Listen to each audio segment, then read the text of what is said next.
aku secara pribadi kan dana untuk kuliah itu terbatas kan, karena cicilan, belum ngurus anak, biaya dapur, jadi notice banget lah kalau dulu zaman kuliah udah belajar di Inggris ya, udah belajar, udah mempelajari semua literatur yang suruh kuliahnya. Maksudnya apakah hanya feedbacknya berupa apa? Kalau feedback ya, biasanya ada komentar-komentar ya. Tapi komentarnya itu bukan kayak dosen yang komen.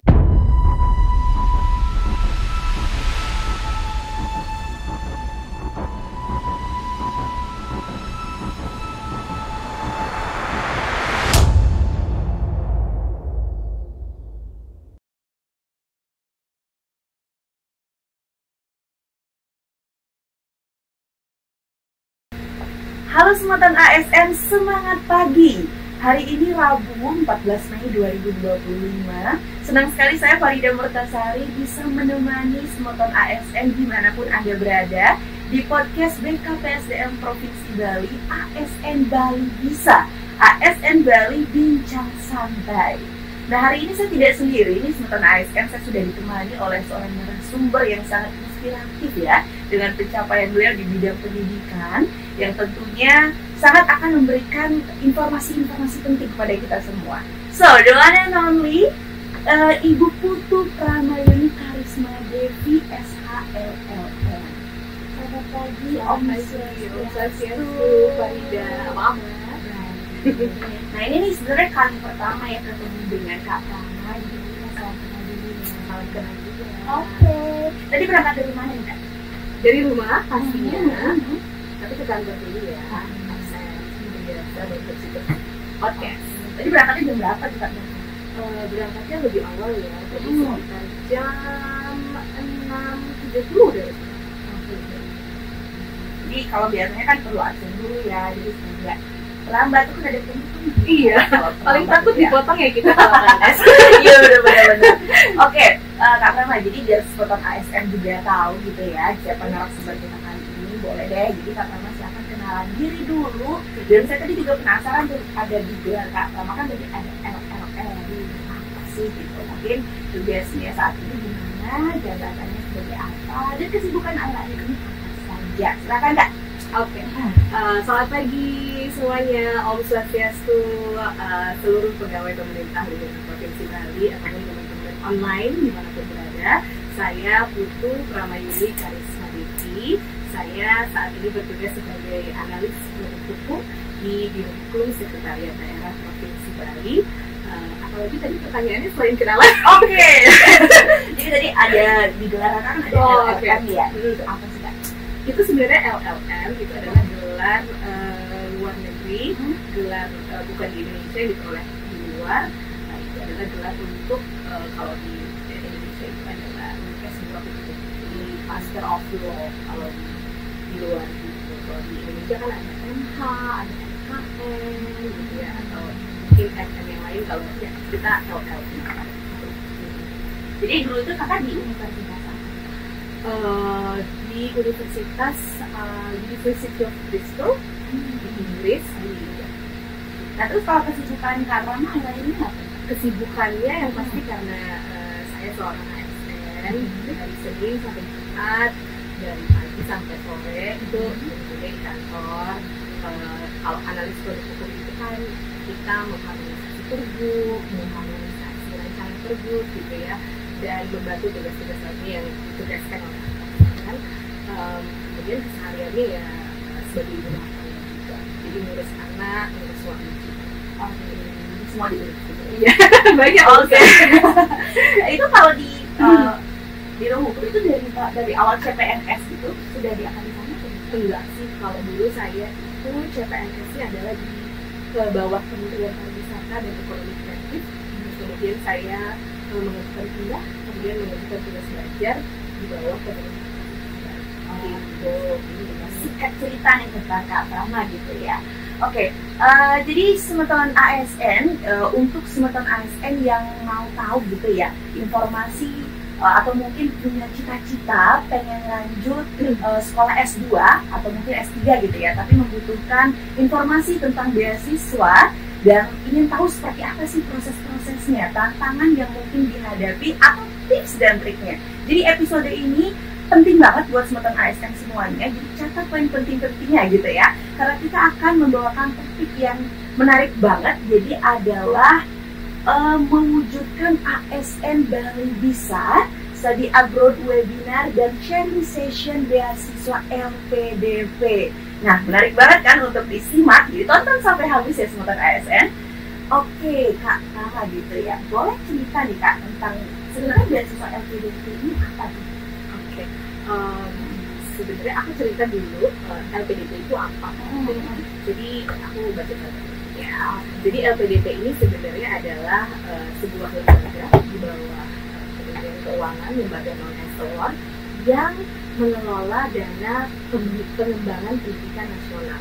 Jadi kita tahu kan kalau APBN itu harus disisihkan setidaknya 20% untuk pendidikan sesuai amanat Undang-Undang 45, dan LPDP itu yang mengelola dana 20% itu dengan mekanisme pengelolaan dana abadi. Jadi dananya berkembang terus ada untuk menggunakan sebesar-besarnya untuk pendidikan gitu. Jadi lebih dikenal dengan nama beasiswa LPDP.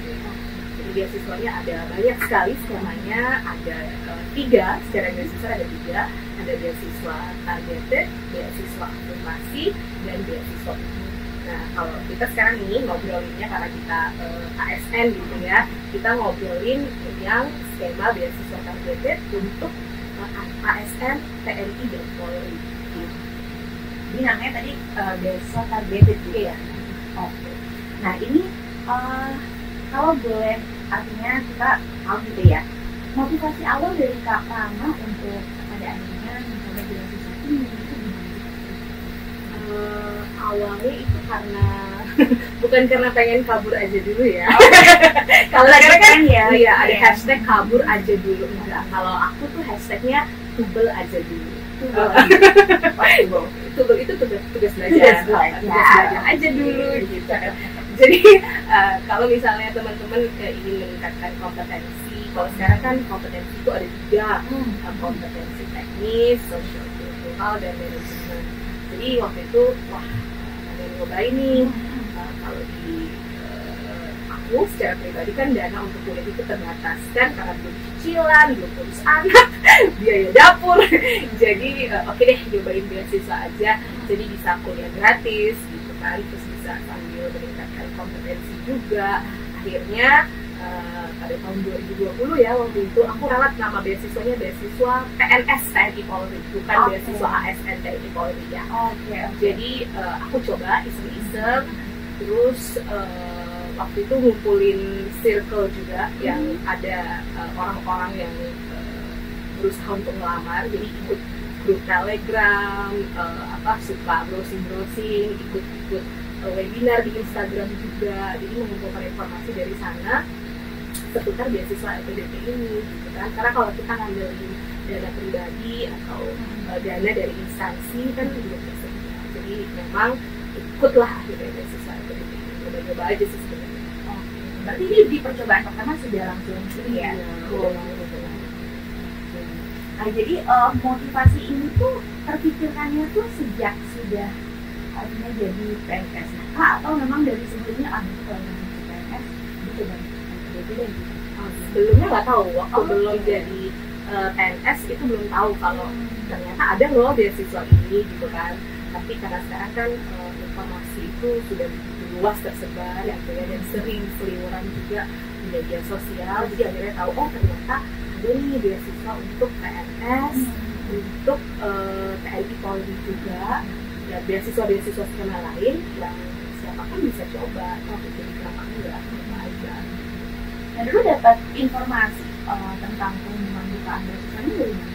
Dari internet, dari Instagram, dan sekarang ini juga kan share oleh PKSDM untuk kantor itu selalu ada. Jadi kita ada bukaan beasiswa LPDP itu kan tiap tahun bukannya 1 tahun 2 kali ya ya. Jadi kita selalu dapat suratnya, dan kebetulan juga waktu itu coba-coba lagi. Sekarang juga proses nyoba nih, mudah-mudahan bisa juga. Ini mau gimana nih cerita? Mau S3 juga. Mau lanjut lagi? Tapi nyobain dulu kalau lulus. Kalau lulus beasiswa LPDP. Tapi BKPSDM ngebantu banget sih, sharing info, terus bantu buat surat rekomendasi juga. Jadi buat teman-teman yang mau nyoba, saya saranin coba aja karena masih sedang bukaan juga, menunggu yang batch 2 sekitar bulan Juli nanti akan ada lagi. Jadi kalau mau lanjut silahkan Just belajar aja dulu gitu. Iya, sweet escape. Oke. Nah, jadi buat penonton ASN ini ya, jadi seperti yang tadi sudah disampaikan oleh Kak Prama, jadi memang kita harus update gitu ya Kak ya, dengan informasi-informasi yang mungkin ada di grup kantor. Betul. Di situ banyak juga tuh informasi-informasi yang bisa kita notice, dan akhirnya itu bisa jadi sesuatu yang nggak penting mungkin ya, beasiswa itu kan banyak bisa juga gitu ya. Oke. Nah ini kalau untuk proses mendapatkan beasiswanya gitu ya Kak Prama ya, kemudian itu awalnya kan tadi dibilang kalau Kakak mengetahuinya dari internet. Iya. Jadi memang ada websitenya atau gimana? Ada websitenya. Jadi buat teman-teman juga yang pengen tahu seputar LPDP boleh langsung klik lpdp.kemenkeu.go.id. Di situ lengkap banget mulai dari jenis beasiswa, timeline, persyaratan, nggak ada yang ditutup-tutupin, jadi semuanya clear, jelas, terpampang nyata. Oke, terpampang nyata ya, tidak ada drama di antara kita. Gak ada dusta di antara kita, semuanya udah dibuka di situ gitu. Jadi itu sih ya, jadi informasinya sangat jelas gitu ya. Nah kemudian kalau seperti apa sih proses yang sudah Kakak lalui gitu, dari proses administrasi kemudian juga sampai di wawancara gitu ya, mungkin kalau ada, seperti apa sih? Oke, jadi waktu itu saya ikut seleksinya pada tahun 2020 dan setiap tahun LPDP akan merilis aturan main yang berbeda-beda. Jadi kalau teman-teman mau daftar, jangan sekali-sekali pakai acuan tahun lalu, tapi harus mengacu pada buku panduan LPDP di tahun pendaftaran. Kalau kayak sekarang ini 2025 berarti mengacunya di buku panduan 2025. Dan seperti halnya kita dulu tes CPNS kali ya. Jadi dia ada seleksi administrasi, kemudian ada seleksi SDS, seleksi bakat skolastik, yang mana di dalamnya itu adalah tes-tes waktu kita dulu CPNS, ada tes TIU, TIK, kemudian lolos seleksi administrasi, lolos seleksi SDS. Itu baru terakhir adalah seleksi substansi atau yang lebih dikenal dengan seleksi wawancara. Dan itu semuanya online, jadi nggak perlu kemana-mana, di rumah aja. Tapi kalau dulu saya, kalau waktu itu tahun 2020 masih offline ya, kemudian COVID akhirnya semuanya online. Namun sekarang masih online. Jadi memang ada beberapa rangkaian tes yang harus dilalui gitu ya Kak. Nah, berarti apakah ada persiapan khusus Kak untuk kita? Itu kan tadi disebut kan misalnya kayak ada tes kelas nih gitu ya istilahnya. Nah, persiapan khususnya apa aja? Kalau persiapan khusus sudah pasti, karena kalau tes-tes yang seperti ini itu nggak bisa cek-cek kembang kuncut ya, harus benar-benar dipersiapkan. Kayak teman-teman mungkin di rumah yang sudah mengikuti tes CPNS sebelumnya, ya harus belajar, harus nge-drill diri dengan tes-tes TIU, TIK, numerik, verbal, semuanya itu diteskan. Dan kalau saya bilang ini berdasarkan pengalaman saya pribadi ya, karena saya udah pernah ikut tes CPNS, sudah pernah tes LPDP, udah pernah nih tes ini nih, tes TBK gitu ya, tes TPA gitu ya. Itu tuh lebih susah yang LPDP. Jadi kayak soal-soalnya itu yang wah, selain mengintimidasi gitu, jadi ngelihat angkanya, tes numeriknya tuh wah susah banget nih, ngelihatnya aja udah jiper gitu, ngelihatnya aja udah nervous gitu. Terus pakai ditimerin kan, makanya jadi satu jenis soal itu timerin 40 menit dan itu kita bisa lihat jadi emang grogi banget. Makanya buat teman-teman yang mau ikutan, persiapkan diri jauh-jauh hari belajar, karena kalau kita nggak persiapan ya artinya kita mempersiapkan diri untuk gagal sebenarnya. Nah itu pesan yang baik sih. Tapi nggak usah takut ya, jadi bukan berarti soalnya susah terus itu impossible, enggak.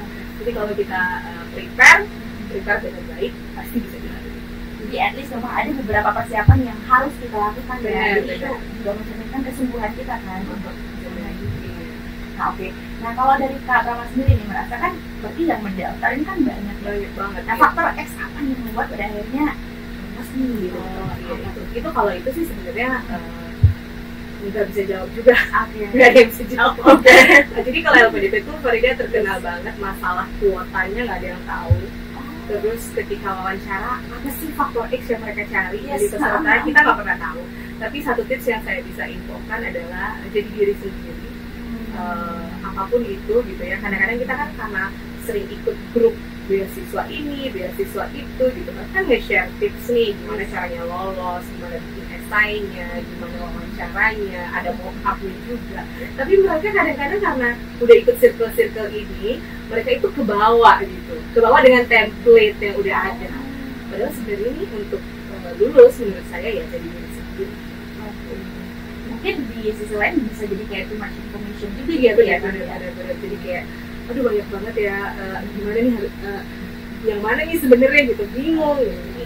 Jadi diri sendiri, diungkapkan apa yang memang mau dilakukan setelah nanti studi, karena itu adalah yang juga dinilai oleh PDP.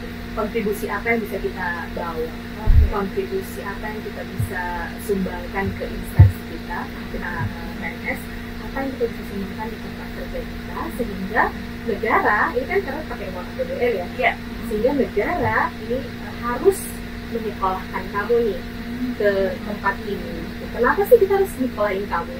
Apa sih pentingnya gitu? Terus nanti kalau kamu balik kontribusi apa yang bisa kamu janjikan ke instansi kamu? Karena kan beasiswa ini ujung-ujungnya nanti untuk kesejahteraan masyarakat juga, gitu. Kontribusi kita kepada masyarakat. Nah ini kan kalau misalnya dari penjelasan Kak Rama tadi itu dalam artian melihat di futuristiknya ya, ke depan kamu bakal kontribusi apa gitu ya dari pendidikannya. Nah kalau dari proses pendaftaran dan proses penilaian gitu, ada nggak mungkin semacam indikator-indikator yang harus kita penuhi selaku pendaftar beasiswa itu? Misalnya kayak punya pengalaman lulus dalam organisasi kah, atau mungkin harus pernah punya program apakah? Nah kalau itu gimana? Itu kan jatuhnya ke persyaratan ya. Jadi karena ini kita ngobrolnya beasiswa PNS TNI Polri, itu ada persyaratan umum, ada persyaratan khusus.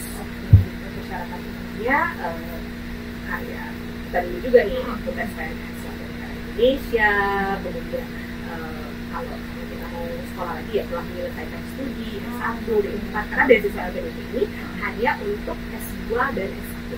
Jadi ada juga persyaratan TOEFL, untuk dalam negeri juga ada, luar negeri ada persyaratan IELTS, jadi hal-hal semacam itu. Tapi yang benar-benar khusus nih untuk PNS itu adalah yang pastinya bisa difasilitasi juga oleh BKPSDM adalah harus ada surat usulan dari instansi yang ditandatangani oleh eselon 2 yang menangani urusan bidang kependudukan gitu. Kalau alasan-alasan lainnya itu semuanya ada di website LPDP, jadi boleh diklik sekali lagi lpdp.kemenku.go.id. Di situ udah dijembreng ada persyaratan umum, persyaratan khusus, jadi perguruan tinggi apa saja yang bisa diperoleh, dipilih gitu. Itu semuanya ada, Farida. Jadi nggak usah bingung-bingung cari infonya, tinggal klik di sana aja, semuanya ada. Tapi persyaratan khususnya itu tadi harus ada surat usulan dari BKPSDM. Jadi peran BKPSDM mungkin perlu waktu. Iya oke, berarti teman-teman ASN mungkin perlu tahu juga ya bahwa dalam proses dalam khususnya yang kita bahas hari ini adalah LPDP, jadi itu perlu semacam surat usulan gitu ya dari kepala perangkat daerahnya seperti itu tempat kita bertugas Nah oke, Pak Rama, jadi tantangan terbesarnya apa sih Kak dalam proses pendaftaran dan mengikuti itu?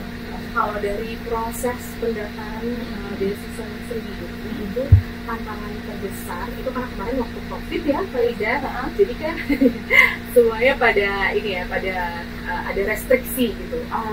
Kemarin itu saya ngurus surat tugas belajar, surat exit permit, karena kan kalau PNS yang tugas belajar itu kan pakai paspor dinas, kemudian harus ada exit permit dari Sekretariat Negara, paspor dinasnya dari Kementerian Luar Negeri, ya, dibantu juga oleh Badan Perhubungan Provinsi Bali. Jadi ada kaitannya dengan bantuan? Ada juga. kemudian itu tantangan yang terbesar sih, karena ketika itu COVID, kemudian orang-orang pada nggak ngantor gitu kan, pada WFH, jadi agak tersendat di sana. Terus apalagi ya tantangannya, kalau dari segi ini sih sebenarnya mereka membantu, cuman prosesnya yang bikin kita agak was-was karena ya proses suratnya gimana ya, udah selesai belum ya, paling gitu sih. Karena memang kompleks ya berarti ya, yang mempersiapkan dokumen itu masuk kompleks ya, harus saya kerjain ini. Oke, nah sekarang nih mungkin Smatan ASN juga penasaran ya, karena tadi kan Kak Prama cerita kalau Kak Prama ini kuliahnya di University of, saya nyebutnya University of Bristol di Inggris ini gitu ya. Nah, seperti apa nih Kak kesan di sana? Beda banget, jadi perbedaannya dengan Indonesia nih, yang saya notice banget kalau dulu zaman kuliah udah belajar di Inggris ya, udah belajar, udah mempelajari semua literatur yang disuruh, kuliah yang nggak pernah bolong gitu ya. Ketika ujian nggak bisa jawab gitu, waktu tulis soal, wah apa nih gitu, susah banget. Tapi ketika kuliah di Indonesia, kuliahnya 75% kehadirannya, terus bacanya masih males-malesan, baca buku, baca materi kuliahnya males-malesan, waktu ujian masih bisa jawab gitu. Tapi waktu di Inggris kok nggak bisa jawab ya gitu, otaknya tuh yang mengecil. Tapi itu sih karena memang yang dibutuhkan kalau di luar itu lebih ke, kalau esai lebih ke sintesis dari hasil literatur yang kita baca, materi perkuliahan yang diberikan. Kita disuruh mensintesa, pertanyaan-pertanyaannya sifatnya sintesa apa sih gitu ya, jadi bukan sekedar menjelaskan atau mendeskripsikan, menyebutkan, bukan sekedar contoh kasus, tapi benar-benar bagaimana kita mengekstraksi, mensintesa dari hasil-hasil analisa kita selama ini ketika kita membaca buku. Itu yang menurut saya bedanya. Terus yang kedua, kalau di sana mungkin atmosfer akademiknya nggak terlalu berasa ya, karena kalau kita nyebut dosen itu dengan sebutan nama, kadang-kadang mereka juga nyebutnya diri mereka tuh bukan yang saya profesor ini gitu, saya doktor ini gitu, enggak. Jadi mereka nama aja, kayak misalnya Michael ya Michael, Alan ya Alan, bahkan nggak nyebut nama belakang tapi nama depan gitu. Jadi itu yang membuat kita merasa lebih enjoy, lebih nyaman, mau bertanya, mau discuss pun rasanya nggak ada barrier, nggak ada apa ya, nggak ada penghambat gitu. Jadi kayak lebih enak diajak diskusi di luar ataupun di dalam kampus. Kemudian itu tadi kalau misalnya di luar itu resource apa sih, sumber untuk materi kuliah itu lebih banyak ya, maksudnya lebih mudah kita akses, kayak jurnal internasional, putusan pengadilan, karena saya kan hukum ya, jadi perlu baca putusan pengadilan, perlu baca pertimbangan hakim kayak gitu. Itu gampang banget mengaksesnya karena kita dikasih ID sama kampus, dan ID itu bisa kita gunakan untuk browsing, surfing di internet, membuka materi apapun yang kita inginkan gitu, sepanjang menggunakan ID tersebut. Jadi seru lah. Jadi tadi memang aksesnya jadinya lebih ini ya, lebih luas gitu ya. Nah, tadi menarik sih dibilang jadi kayak culture itu sangat kontekstual ya. Jadi kalau di sana nyebut nama, biasanya kecil aja gitu ya, nyebut nama gitu ya. Jadi kalau di kita, budaya kita gitu kan lebih kayak ada lebih timur ya. Ini bukan berarti membandingkan untuk mencari yang lebih baik ya, enggak ya, saya cuman ini aja, kalau di teks begini, kalau di Indonesia ya, benar. Bukan berarti yang satu lebih buruk, enggak, cuman ya begitulah gitu. Dan itu yang bikin kita happy gitu kan. Kadang-kadang mereka juga ngajar ada yang sambil bawa doginya, anjingnya gitu, binatang peliharaannya gitu kan. Jadi kayak seru banget ya, kayak nggak ada beban, tapi bebannya itu bener-bener pas ngejawab soal, pas ujian itu jadi kok kayaknya otaknya langsung mengecil ya, harus nggak bisa jawab. Tapi itu kalau dari Kak Prama kan misalnya mungkin notice soalnya susah juga ya. Nah kemudian kayak gimana tuh langkah-langkah Kak Prama untuk akhirnya bisa oke nih pada akhirnya apa gitu. Karena kita waktu itu sudah pertama ya, sebenarnya saya kan nggak pernah kuliah di luar negeri, jadi memang saya udah persiapan gitu, udah takut duluan, takut nggak lulus, terus disuruh ngembaliin uang oleh LPDP, ada ketakutan itu lah ya. Akhirnya kita uangnya uang negara, jadi tanggung jawabnya besar, harus lulus. Jadi ya akhirnya kita itu selalu mempersiapkan diri dengan baik. Kalau ada tugas dikerjain dengan baik, kalau ada kuliah dikerjain dengan baik. Kalau ada mungkin kayak kemarin itu wah susah nih soalnya, tapi ya udahlah kita do our best, kerjain apa yang kamu bisa, kasih yang terbaik, dan akhirnya sih lulus. Nah terus kemudian dengan artinya tuntutan belajarnya seperti tadi ya, ada nggak sih kayak waktu untuk Oh ada banget. Nah itu berarti gimana tuh memanage di situ? Iya, jadi kayak tadi aku bilang ya, sebenarnya kan kalau kuliah di luar negeri itu tidak hanya kompetensi teknis saja yang kita aplikasikan, tapi kompetensi manajerial juga, maksud manajemen waktu, manajemen uang, manajemen segala macam, manajemen diri, kompetensi sosio-kultural juga. Nah di situ tuh kesempatannya ketika kita ada summer break atau term break, kita ya manage waktunya, pengen banget jalan-jalan, explore gitu kan, tapi di satu sisi ada 6.000 esai yang harus dibikin, ada 6.000 kata esai gitu ya, satu esai biasanya 6.000 sampai 8.000, itu jadi beban juga, tapi harus pinter-pinter manage. Jadi dua-duanya dapat, bisa explore, bisa tahu budayanya seperti apa, kemudian satu sisi tanggung jawab kita sebagai PNS tugas belajar juga bisa diselesaikan. Nah ini kan karena statusnya adalah seorang PNS gitu ya, kemudian belajar di dengan status PNS ada nggak sih macam efek tertentu yang mungkin efek khusus buat juga ya, Karina. Jadi seperti halnya PNS tugas belajar, kita sebagai mahasiswa aja kita membuat jejaring dengan teman-teman. Kan kita kalau di luar negeri itu ada PPI atau di Persatuan Pelajar Indonesia tuh di tiap-tiap daerah tuh ada. Jadi kita bikin networking juga sama mereka yang banyak juga PNS. Jadi sampai sekarang kita jadi punya teman di beberapa instansi luar yang masih temennya ngasih kontak-kontakan. Kalau ada apa-apa kita bisa sharing, saling tanya. Cara yang ngurus ini di Setnek gimana ya gitu kan? Cara yang ngurus paspor dinas gimana ya? Tahu nggak gitu? Jadi ya bisa sharing itu sih. Jadi itu tadi ya. Jadi networking juga merupakan salah satu yang perlu diasah. Jadi Smatan ASN dengan pengalaman Kak Prama tadi, jadi tidak hanya pengalaman di akademik gitu ya, tapi juga hal-hal tentang soft skill juga sangat terasah ya Kak ya dengan pengalaman di sini gitu. Nah kemudian nih Kak, saya mau tahu nih kalau misalnya pada saat itu kan kondisinya pandemi gitu ya. Nah apa tantangannya Kak untuk akademik dan akademik? Iya, kalau untuk akademiknya itu mereka pakai blended learning, jadi ada yang offline, ada yang online, dan mahasiswa tuh bisa milih mau datang ke kampus boleh, mau kuliahnya online juga boleh. Dan waktu itu COVID itu nggak semencekam di Indonesia gitu suasananya. Mereka lebih santai, tidak ada suatu restriksi yang membuat orang, kalau di sini apa sih namanya pembatasan PPDB itu kan yang keluar itu nggak boleh. Kalau di sana sih masih oke ya, jadi masih bisa kuliah offline. Tantangannya paling ini aja sih, kayak ngerasa ada takut gitu kan. Bener-bener sih, karena kita kan dengerin berita di Indonesia juga, terus di Inggris santai gitu ya. Jadi kayak oke, kayaknya kita ikut santai aja deh gitu kan. Kalau di sini harus pakai masker, kalau di sana dianjurkan pakai masker. Kalau di sini wajib vaksin gitu kan. Kalau nggak vaksin dilarang ada sanksi gitu kan, karena ada peraturan presiden juga. Kalau di luar tuh lebih santai kali ya. Di sini karena memang state condition itu ada beda. Jadi di sana lebih easy. Paling tantangan COVID itu ketika kita ini aja ya, sebelum berangkat aja ya, terus administrasi surat-surat tadi.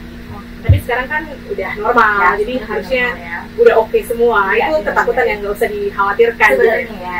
Pengalaman mungkin sebagai pengalaman juga buat kita, dan juga kan berarti pada saat itu tuh mental kita ketika di luar, belum lagi tadi urusan akademiknya yang sangat banyak gitu ya, list yang harus kita kerjakan di akademiknya, belum lagi artinya kita di dunia orang gitu kan.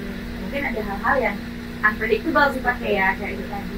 Itu gimana Kak artinya menjaga mental kita tetap fine? Iya, jadi kalau kemarin itu saya kuliahnya kan ninggalin anak, ninggalin suami, ninggalin keluarga.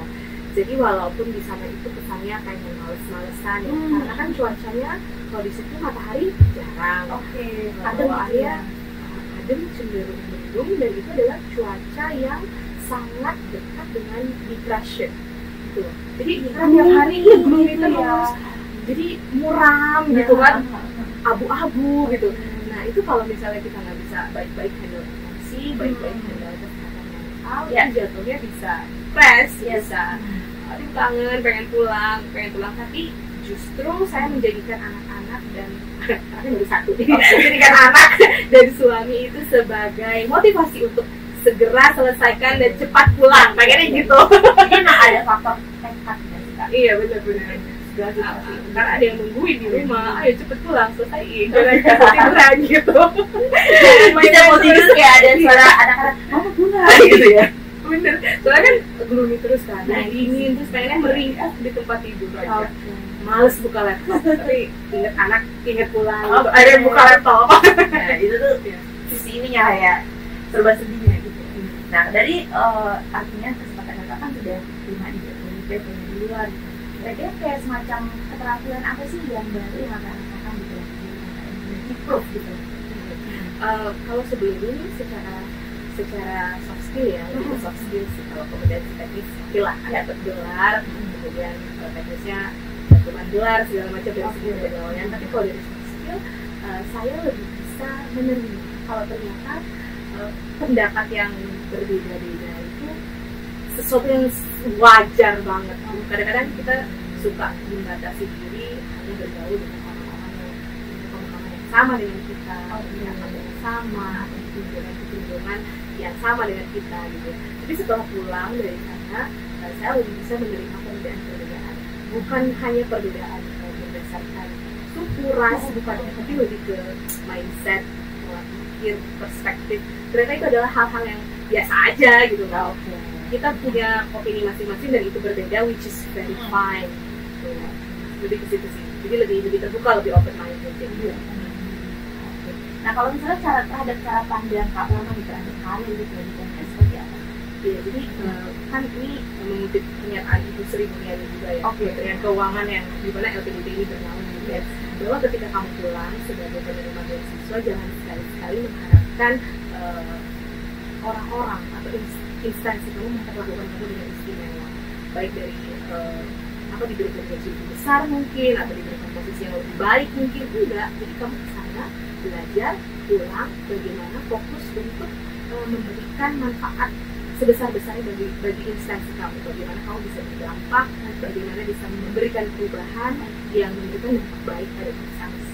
Jadi apapun itu, sekecil apapun itu, asalkan memiliki nilai kebaikan pasti bermanfaat gitu. Jadi nggak usah yang muluk-muluk ya, balik karirnya harus menjabat eselon 3 gitu, enggak. Jadi lebih ke saya berangkat untuk diri saya dan untuk apa yang bisa saya lakukan terhadap orang-orang di sekitar saya, walaupun kecil, it doesn't matter. Jadi artinya tadi pesan yang baik ya berarti ya dari menteri gitu, karena memang pada saat balik itu yang di highlight itu bukan berarti kayak kita tuh jadi yang spesial gitu ya, benar. Tapi tetap kayak down to earth sesuai dengan fokus sama substansi kita gitu. Jangan dengan tujuan tinggi atau dilihat sebagai sesuatu yang wow gitu, enggak. Jadi ya udah biasa aja. Karena memang kan tujuan untuk belajar itu juga bukan untuk menjabat ya, tapi yang ke peningkatan kompetensi. Kembali lagi ya dari kita Kak Prama di awal ya, untuk pengembangan kompetensi. Oke.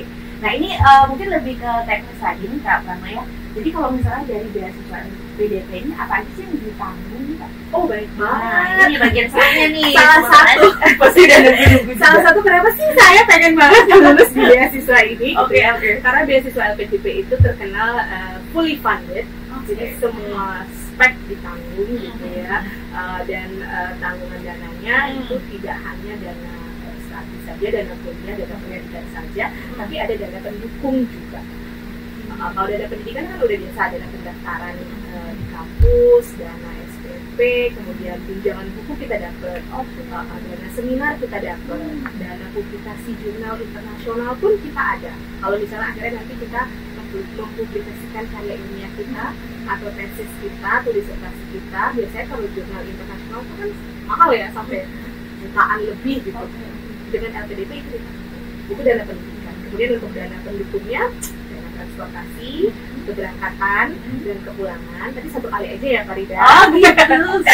Selama kuliah jangan nanti mintanya aku kangen pengen pulang ditanggung nggak ya gitu. Gak semudah itu, gak semudah itu. Jadi berangkat dan pulang 1 kali ditanggung. Terus dana aplikasi visa juga ditanggung, dana asuransi kesehatan, dana hidup bulanan, dana kedatangan. Jadi ada kayak kita datang, kita kan harus bayar kos, beli bantal, beli lemari gitu kan ya. Ada dana Itu ditanggung juga. Terus dana kunjungan keluarga khusus untuk yang kuliah S3 itu ada, dan dana keadaan darurat juga ditanggung. Bahkan untuk teman-teman yang disabilitas nih, mereka akan ditanggung juga untuk pendamping.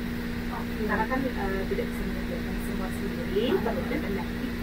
Pendampingnya pun ditanggung oleh LPDP. Ada dana tunjangan untuk pendamping gitu. Jadi nggak perlu khawatir, walaupun misalnya kalau tugas belajar, wah apa itu tugas belajar, cicilan gue banyak gitu kan. Karena kan DPP kan nggak dapet tuh, dapetnya gaji doang. Iya. Makanya kita kadang-kadang aduh tugas belajar nggak ya, cicilannya banyak nih gitu. Nah, kalau ada hitung-hitungan secara realistis dulu sih Kak ya. Jangan khawatir karena sama LPDP kita diganti gitu. Jadi ada dana di bulanan. Asal kita pinter manage uang aja, saya yakin nggak akan kurang sih. Jadi sudah dipikirkan gitu ya sampai kita menentukan. Nah, apakah kemudian dari kita tuh semacam perlu membuat anggaran? Kalau iya, di setiap pengeluaran itu. Jadi kalau tiap bulannya sih enggak. Tapi nanti ketika kita balik, kita mempertanggungjawabkan, tapi bukan sisi finansial ya. Karena kan kalau LPDP kasihnya bulanan, ini dikasih segini nih tiap bulan. Silahkan diatur, dan di transfernya pun nggak pernah terlambat, karena di transfernya itu 3 bulan sekaligus, untuk 3 bulan 1 kali sekaligus untuk 3 bulan. Zaman saya dulu ya, mudah-mudahan sekarang kita siap. Jadi untuk Januari, Februari, Maret ditransfer gitu langsung sekaligus, jadi nggak ada On time gitu ya. on time, jadi nggak ada ketakutan wah besok makan apa gitu. Kemudian pertanggungjawabannya lebih ke semester ini nilainya berapa, semester berikutnya nilainya berapa, lebih ke situ. Tapi itu bisa selalu dimonitor ya. Iya, ada aplikasinya nanti gitu. Mereka akan tahu apakah kita bagus progresnya di akademik atau tidak. Iya Pak, maksudnya apakah hanya feedbacknya berupa apa gitu? Kalau feedback Ya. itu biasanya ada komentar-komentar ya. Tapi komentarnya itu bukan kayak dosen yang ngomelin mahasiswa ya, enggak. Paling kayak persyaratan ininya belum ya, atau ininya belum dilaporin, paling kayak gitu aja. Kayak gitu ya. Oke. Nah, tentunya ini sematan ASN penasaran juga ya Kak Rama ya. Artinya ada ngasih tips and trick untuk bisa sukses di masing-masing tahapan seleksi. Kan penting banget. Nah, gimana tuh Kak? Iya, jadi di seleksi administrasi tahapan yang pertama itu tentunya nanti yang diperiksa adalah hitam di atas putih. Jadi pastikan semua yang dikumpulkan itu sesuai dengan persyaratannya, dilengkapi, karena sama juga kayak kita dulu waktu CPNS, dokumen apa sih TMS gitu ya, tidak apa sih, tidak memenuhi syarat atau tidak lengkap kayak gitu. Itu seleksi administrasi. Apa yang ada hitam di atas putihnya dilengkapi, disesuaikan dengan persyaratan. Kemudian baik-baik baca panduan, karena itu benar-benar kunci memahami apa yang tertera di buku panduan. Dibaca ulang. Kemudian untuk seleksi bakat skolastik, which is adalah seperti tes TPA waktu kita tes CPNS itu kuncinya cuma satu, harus ngedrill diri aja, latihan soal yang banyak, utamanya soal-soal numerik yang buat saya sih kemarin mengintimidasi sekali ya. Lihat soalnya aja udah, aduh akarnya banyak banget ya, pangkatnya kenapa sampai banyak gini. Kalau untuk buku-buku soal itu bisa dapat di mana? Kalau aku sih biasanya beli ya, Ada yang dijual di ya. e-commerce kan banyak. Kalau misalnya mahalan beli yang hard copy, kita beli e-commerce aja, soft file, itu banyak banget tersedia. Terus ikut grup-grup beasiswa, karena di situ kita akan merasa banyak orang dengan tujuan yang sama, lebih termotivasi. Kalau misalnya gagal pun ngerasa nggak sendirian, karena ternyata banyak juga nih yang gagal, udah nyobain 5 kali, 7 kali tapi tetap pantang menyerah. Karena memang menurut saya beasiswa ini worth it banget. Jadi ya itu tuangkan atau cemplungkan diri kita Oke. ke circle-circle itu gitu ya. Karena motivasi itu sulit didapat, dan sekalinya didapat untuk memelihara motivasi itu agar ada terus, semangat itu agar ada terus itu lebih susah lagi. Makanya perlu belajar dan perlu tetap memelihara motivasi. Dan yang terakhir adalah untuk seleksi wawancara ya dari diri sendiri, utamakan apa yang ingin kamu kontribusikan ke instansi kamu, kenapa kamu harus disekolahkan oleh negara, kenapa itu akan nanti bermanfaat bagi masyarakat. Nggak usah muluk-muluk, nggak usah sesuatu yang tinggi gitu ya, tapi perubahan kecil yang ada di instansi yang kira-kiranya bisa kamu selesaikan dengan bersekolah, itu aja diungkapkan gitu ya, diutarakan, pasti edukasi bisa lulus dan jadi diri sendiri tentunya. Jadi highlightnya adalah memelihara motivasinya gitu. Iya, karena kita sadar ini prosesnya akan panjang gitu ya, dengan segala maraton ya. Gitu. Jadi memang melihara motivasi itu salah satu yang perlu kita perhatikan gitu ya. Nah, oke, mungkin sedikit teknis lagi Kak, kalau misalnya untuk misalnya ada orang yang udah coba sekali, untuk kesempatan berapa banyak kali dia boleh coba itu Kak? PDP sih asalkan dia tidak masuk blacklist ya, karena ada nih kalau misalnya kita ngumpulin dokumen itu ternyata tidak sesuai dengan apa yang jadi kenyataan, itu mereka bisa dimasukkan daftar kita. Oh, ini di blok nih nggak boleh daftar lagi. Kalau misalnya selama nggak di blok ya daftar terus aja gitu. Jadi kalau saya tuh kemarin nyobain S2, emang sekali coba, tapi kemarin nyobain untuk beasiswa S3 itu saya gagal di wawancara di tahun 2024 terus saya coba lagi aja tahun ini gitu, karena kan gratis juga, nggak ada yang perlu jadi dirugikan. Bener ya. Kita coba aja nothing tulus gitu. Oke, jadi tadi persyaratan usia dan sebagainya sudah jelas ya. Nanti boleh dicek di sekali lagi lpdp.kemenku.go.id, di situ semuanya lengkap jelas, jadi enak dibaca gitu ya. Jadi silahkan diklik dan dikunjungi website, silahkan cari tahu di situ gitu ya. Oke, jadi Smatan ASN tidak terasa nih ya, sudah berapa lama ya? Sudah lumayan ya, kita dapat informasi yang sangat penting kalau saya bilang ya, sangat banyak yang perlu dicatat poin-poin pentingnya. Tapi sebelum itu kita akan dengar dulu gitu ya closing statement nih dari narasumber kita. Aku kira aku disuruh nyanyi loh. Udah takut aja. Boleh Kak? Oke. Iya, jadi closing statement dulu. Mungkin yang bisa memotivasi teman-teman ASN. Sekiranya ada yang punya cita-cita mau one day, mau apa gitu ya. Oke, closing statementnya dari saya, apapun yang dihadapi sekarang, kalau misalnya ingin sekali studi atau ingin sekali melanjutkan pendidikan, Bapak Ibu, teman-teman, PNS, khususnya di lingkungan pemerintah Provinsi Bali, dicoba aja, karena ini adalah sesuatu yang layak untuk diperjuangkan. Tetap mencoba, tetap pelihara motivasi, tetap semangat, walaupun kadang kondisi sulit gitu ya, di tempat kerja, di rumah, tapi saya rasa dengan keteguhan hati dan motivasi diri yang tinggi pasti akan berhasil. Udah mantap.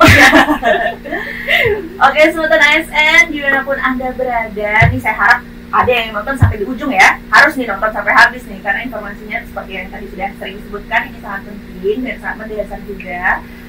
Tentunya ini akan menjadi momentum yang penting ya, karena kita bisa mendatangkan narasumber yang inspiratif di podcast kita ASN Bali Bisa, ASN Bali Bincang Santai. Sudah tidak terasa waktunya habis gitu ya, karena sebenarnya kalau kita mau ngobrol terus nih bisa sampai nginep kayaknya gitu ya. Iya benar. Oke. Nah, jadi mungkin biar asik gitu ya, kita tutup dulu dengan pantun. Gimana nih para penonton yang sudah ribuan sekali ada di sini? Tadi tolong jawaban cakepnya ya. Bisa ya penonton ya? Aku termasuk penonton. Termasuk deh. Oh, seru ya. Kita ramaikan cakep kita. Boleh. Tadi saya belum nggak kepikiran gitu ya kata-kata pantun, jadi saya cari dulu. Oke. Terima kasih untuk pantunnya yang buat gitu ya. Oke, jadi pantunnya ini adalah burung dara, burung cendrawasih. Cakep. Cari dulu di Papua. Cakep. Oke, cukup sekian dan terima kasih. Semoga bermanfaat untuk kita semua. Baik, Smatan ASN, terima kasih untuk tontonannya hari ini. Jadi sudah berhasil kita menggali informasi sebanyak-banyaknya gitu ya dari Kak Prana, tadi. Jadi semoga memang informasi ini akan memberikan manfaat untuk kita semua Dan juga yang paling penting pesan dari Kak Prama tadi adalah memelihara motivasi gitu ya. Dan memang ini perlu kesungguhan, perlu tekad gitu untuk akhirnya kita bisa berhasil. Tapi sebenarnya itu termasuk di tujuan apapun gitu ya, kita perlu memelihara motivasi ini gitu. Jadi tentunya kami ucapkan terima kasih untuk semua kerabat kerja yang bertugas, dan kami mohon maaf apabila terdapat hal-hal yang kurang berkenan dalam podcast kali ini. So, kita tutup dengan Parama Santi, kita ucapkan bersama-sama Om Santi Santi Santi Om.